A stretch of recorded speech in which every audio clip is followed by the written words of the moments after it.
Good evening. Welcome to Investigator News, and I'm your host Ellie, and this is the Weather and Lifestyle News Show.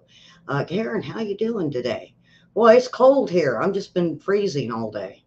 I don't know what it is. I got socks on my feet, and that's not right. Lay's is going to change their potato chips. Why? Just leave. If it's good, leave it alone.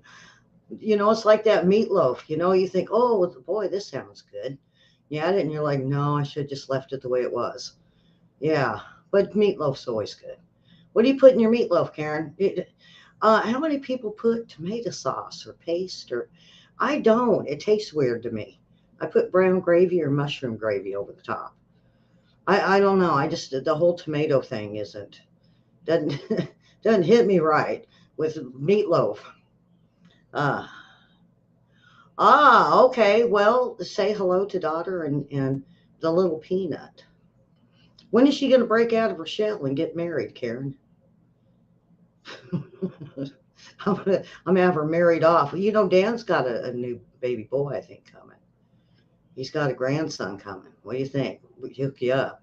He's got all these boys. So Dan used to be my cameraman, but he started having back issues. So all right, we got weather. We got rain coming here, and hopefully we get a lot of soaking rain and soaks in like it has been. No floods. But the South does need the rain. We're in a serious drought. And of course, we got Miss Davis today. I want to know why she takes so many days off on us. I mean, it's not like I'm paying her anything, but she's gone for half a week. So, uh, there we go. Maria Sebra. Um, and hello to you, Miss Liz Madero. Welcome to the show and glad to have you on. You make a comment, we'll throw it up there for you. Um, Mariah Sebra, I'm not sure. So, but anyway, welcome to our show. And Puerto Rico, well, great. We do have the islands are popping up. Now, my nephew, his wife is, I believe, her and her family from Puerto Rico. But welcome. Let me make sure I. There you go. There we go. We'll put you on up there. That's what we do on this show. We just put stars up on our post. I'm tripping over my lip today. All right, so let's get on with this weather with Miss Davis and find out what she has for us. So it's not very long and get to the earthquakes and some other things that we got going on. Well, rain is entering the picture along the south, and what we could see, along with some strong to severe storms, is significant rainfall across the Gulf Coast up through the mid Mississippi Valley. And this rain will be beneficial for the drought. So there's a look at the latest drought monitor. And you can see, well, a lot of places we are looking at extreme to exceptional drought. So where that outline in red is, pay attention to how the rain moves through as we go into the weekend and even beyond. And it is a lot of rain that is going to be coming in. So while it's beneficial, yes, we could be looking at a bit of flash flooding at times. So there's a look at the rainfall through Sunday and some impressive totals along the Gulf Coast. We could see 1 to 2 inches up through Montgomery and Atlanta. We could pick up as much as 3 inches of rain. So looky there, 1 to 2 inches for me. And here we go. Um, and they say it could be tornadoes. I think the Weather Channel just wants to scare me. They do that. They do that a lot. I used to tell Dan, my friend, I was like, uh, the Weather Channel's trying to scare me again. I think I've even told Karen. All right, so let's get on to this earthquake map. Let's see if we got one since we got someone from Puerto Rico. Well, the Virgin Islands have got one. And Puerto Rico, a 2.8. It was very shallow, Miss Liz. Um, and the most recent one is up in central Alaska at 2.9. Do you feel those earthquakes, Liz? I'm just wondering if you feel them because they're pretty shallow down there lately. There's been a bunch of them this week. So, I always like asking people that live in these places. Let's see, where was it? I said Puerto Rico. Well, it doesn't say the city. It just says Puerto Rico. That's a big help. I finally get someone, Karen, and I can't even tell her the city it hit in or close. Boy, that's not good. They need to keep listing it instead of the central or in the middle of the ocean. I'm waiting for that one, Karen, for them to say the earthquake in the middle of the ocean in like a 5.5. So, all right. So we had the one up in Alaska that's the most recent, and that's Central Alaska. See, they want me to guess at 2.9. Hawaii got one today. Nalehu, I believe I said that right. That was 37 miles deep at 2.5. See, they didn't go up today. Humatonga, they got one, a 4.5. Then we're going to go over, well, what happened to the one in Oman? The one in Oman disappeared. I had it, I was like ready to tell you guys about it. I believe it was like a 4.2. And I thought, how weird since they're firing missiles. Some of these, I wonder if they're just part of the war. So Indonesia 4.5. We're going to go all the way up to Tajikistan. It was a 4.5. That one was a deep one at about 120 miles deep. Then we got one in Port Blair, India. That was a 4.8 and a 4.5 in Indonesia and Sinabang. Then we go up to Japan, Katsura, a 4.7. See, none of them went up fives. We did get Aleutian Islands of a 4.5, and then just some little ones up in Alaska that are 2.5s. That other one I had, Central Alaska, 2.8. Then we got Bandon, Oregon with a 4.3. Now, I really did expect these to go up into the fives, but they went down, and there was only 24 earthquakes. They're very far apart, so I'm expecting bigger ones in between, as Dutchson always says, that when they get farther apart, then we start seeing them bigger and in between the 2 points. So off the coast of Oregon, boy, Karen, they got it made today. Central and this island and that place and off the coast. See, I told you in the ocean. We got one in the ocean of Oregon, a 3.6. So, and then we got one in Ocotillo Wells, 2.5. So there we have it. Not very many. There we go. And so we got Maria in here too. So welcome to the show, Karen. So we got, I don't think you could see them. They're on Facebook. So we got Maria and we've got Liz today. And then we got Williams in here. So me and Williams got a great show. All right. So looky here. These big storms. Let me get this going. And it's Miss Davis again. Don't drool, William. Don't drool. But we got Miss Davis again with Hawaii.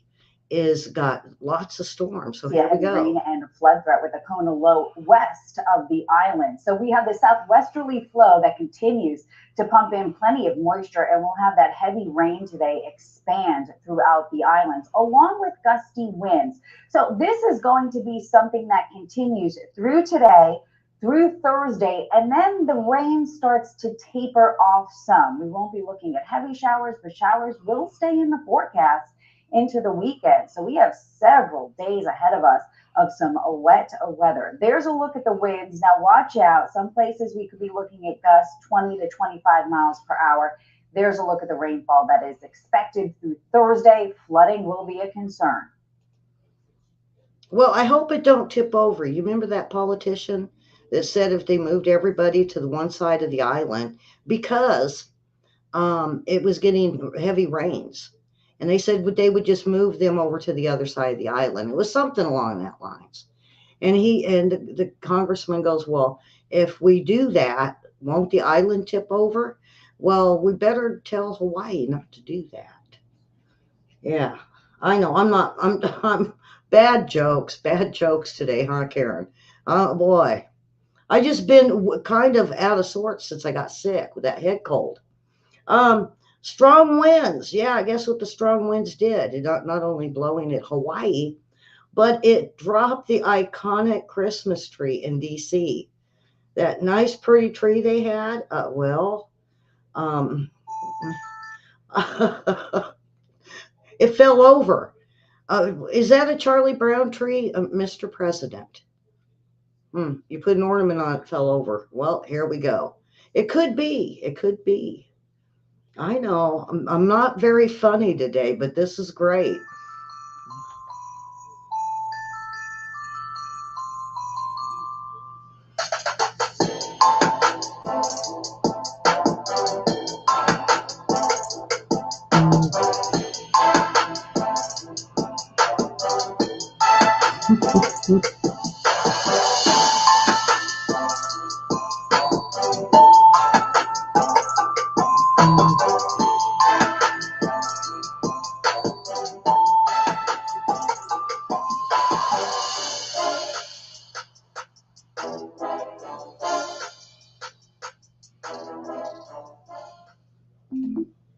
So, oh, what? That's pretty, huh?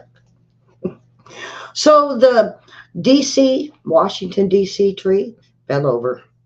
Yeah, and the last one hit in 2011, which was the Obama administration. They need to learn how to dig deeper holes. They're not digging their holes deep enough. What do you think, William? All right. Um, uh, did I miss one? No, no, no. Um,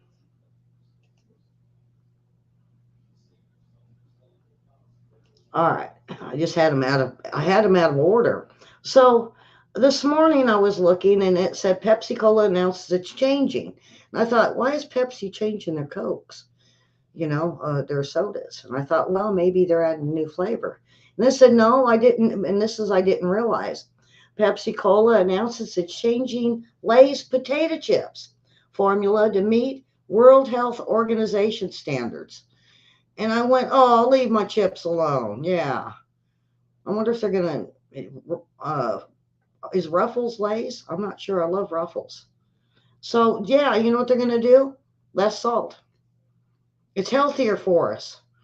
Well, I know, but I eat potato chips because they're bad for me. Don't change my chips. Dad gummit. I'd hit them with a fry pan like we do in the South. We don't hit people with fry pans. Karen, I know I'm going to get myself in trouble today. Uh, well, at least they're not going to ban me for saying I do fry pans. All right. So, yes, less sodium, they say.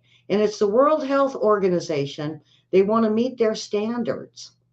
So, um, more salt, more sugar. No, you know what happens when you eat too many chips and too much sugar?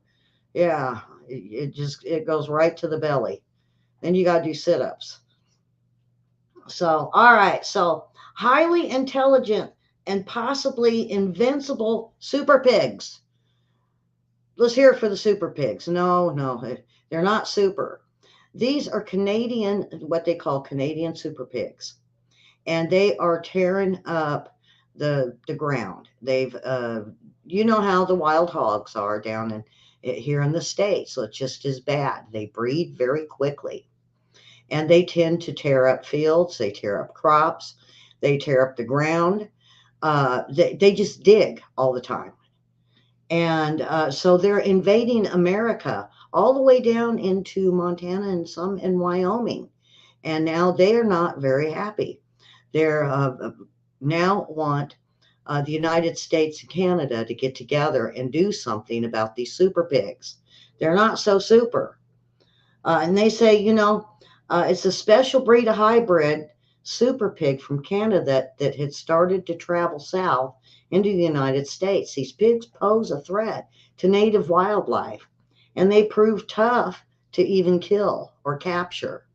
The spread of the pigs has only increased in recent years, and the spread of the super pigs a mix of domestic and wild boar running in wild in Canada, and they now have their sights on the United States. So they're asking for animal control and the feds to do something to help them get rid of these super pigs. No more super pigs. So yeah, solar flares. We got them coming this week, and I always like to tell you guys about them and let you know when they're going to hit. Let's see if this'll. Let's see if um I don't have a video. All right, it's a powerful in-class solar flare created a high frequency radio blockout. It's going to be, this starts on Tuesday and it will go through till Friday. And multiple eruptions from the sun have prompted a geomagnetic storm. And also watch for it later this week, they said. It said a 9.8 solar flare created a moderate radio blackout. Well, they're saying it will be that plus maybe 2 more points by this Friday. So if you lose your phones, your cable, see, that's what I was thinking. Maybe that's why my internet went out Tuesday, or no, it was Monday. It could be. I don't know. They did find some problems, so they fixed it. But they said it's possible that more in-class flares and a slight chance of X-class flares, the strongest on NOAA's scale. The solar flares classified by their strength with 5 categories. By M, X flares are the strongest, and X class flare is the largest explosion that can produce so much energy, like 1 billion atomic bombs, according to NASA. So we're going to have at least 2 of them between this week, and then the massive one, they said, at least 3 coronal mass ejections happened this last Sunday. And they said maybe this Sunday that they might even, or see it through all the way to this Sunday. So more and more of the solar flares. Well, sometimes baby sea lions just have a mind of their own. I know the adults do. The adult sea lions, they're scary, folks. Out in California, when I was out there and we go to the coast, they come running at you. They're mean and they bite. I mean, you just get up and run. But baby sea lions are very cute, and this one did not really want to be rescued. This comes from the police department cams. Yeah, I'm liking this.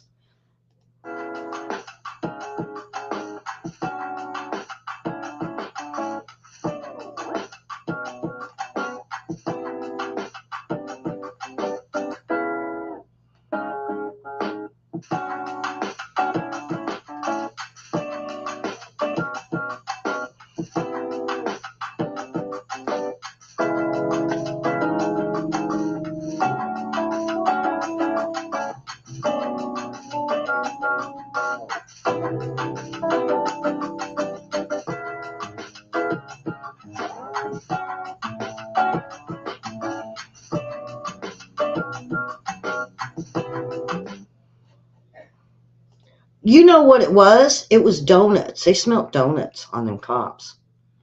That's why. That's why I went back in the crate. It was like, wait a minute. They got donuts. I'm thinking that's what it was. Maybe not. Uh, all right. You ever feeling the winter static shock? When you got the carpets and you walk across it and anything you touch, zap, zap. Well, the Weather Channel, I think they're saying they know how to stop it.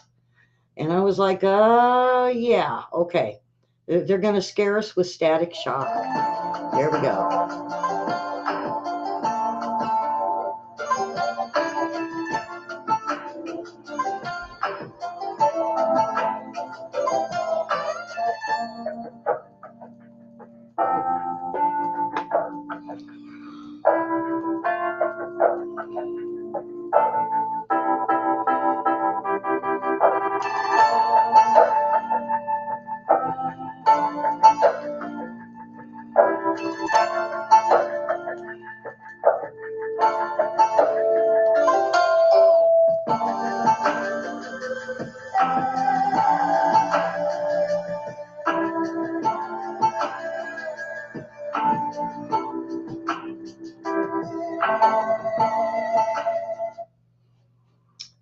And so there you have it. More humidity, moisturizers, and don't touch your car. Just don't touch your car. That's all I have to say.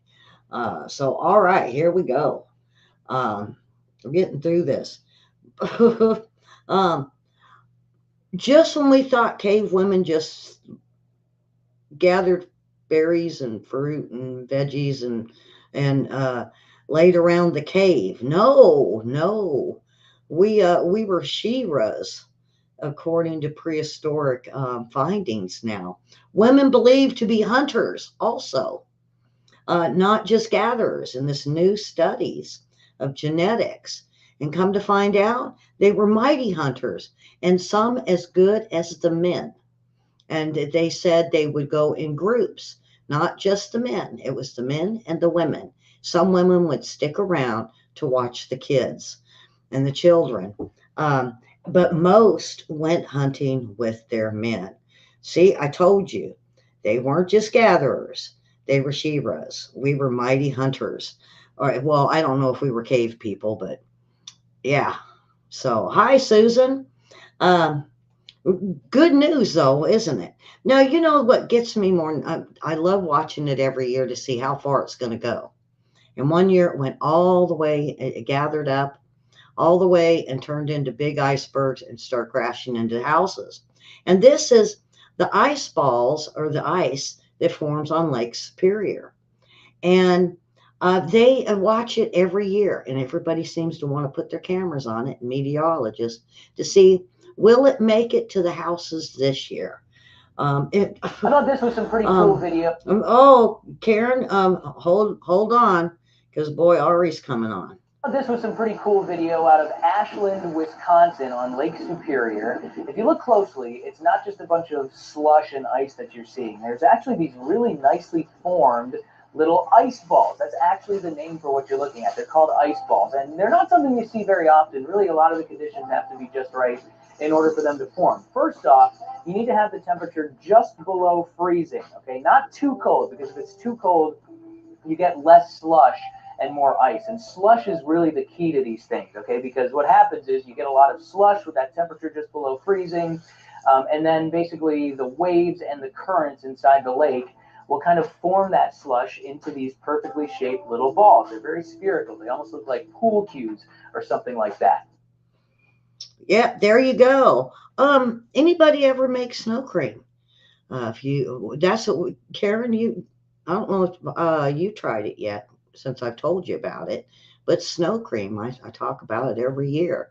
We go and we get the snow and we put a little bit of the milk in it and flavorings in it. We throw it in the freezer and get it out, add a little bit of milk and stir it up, and you got your snow cream.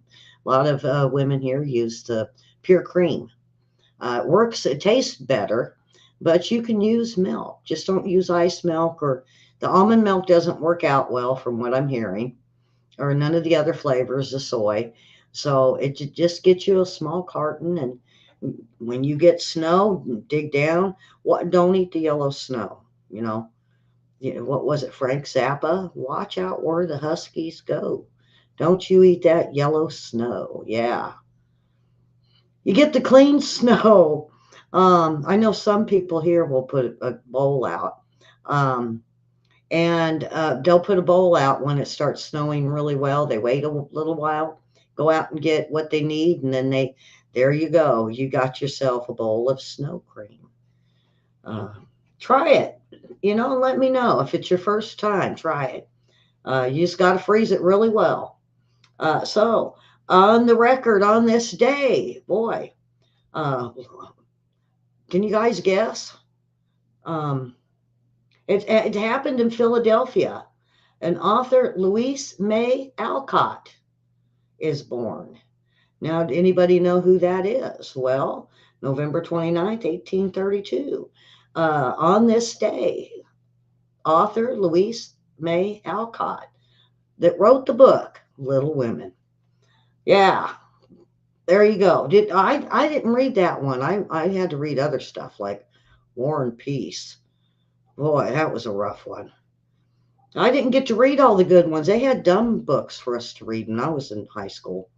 We didn't get to, we could do book reports, but They only gave us certain books. We didn't get nothing really cool to read. Not like today, they get to pick out anything they want.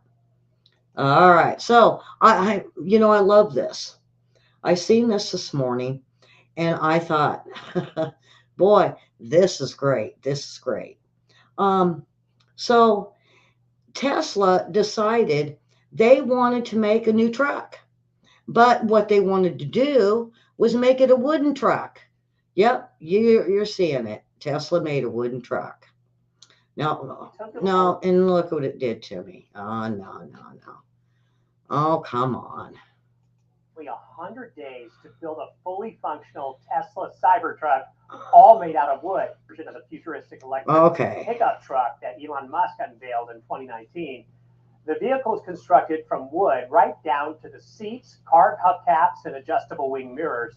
The only things that are not wood, the metal frame and the electronics. They also added working lights and even a light up X logo on the door.